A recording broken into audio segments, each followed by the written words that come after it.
ولا اي وحده كتحس هاد الايام باللي انا نفسيتها ماشي بتسلي.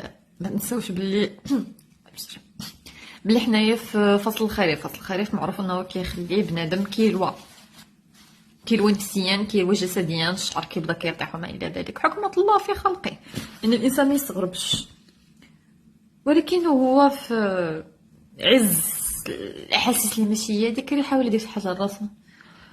بنادم يلهي راسو بهوايات، بحوايج اللي زوينين، يشوف فيديوهات اللي زوينين، ينقص من مواقع التواصل الاجتماعي. وهادي كنأكد عليها، والله الا كنأكد عليها، حيت سبحان الله كتدخل كتكون فرحان ما بك والو، كتدخل كتشوف شي فيديو ديال شي حاجه انت اللي ما قلبتيش عليها، مي الالغوريثم حسب لي بانه راه شي حاجه اللي مهمه وزوينه وكيصيفطها لك، فكتبدا كتجمع في السلبيه، كتجمع فكيوصل العشيه كيتلاقاك ماشي كل اللي يهضر معاك ما عاملاش انك تهضري بشي، مشيت نعسي بحالك وصافي. داكشي علاش بنادم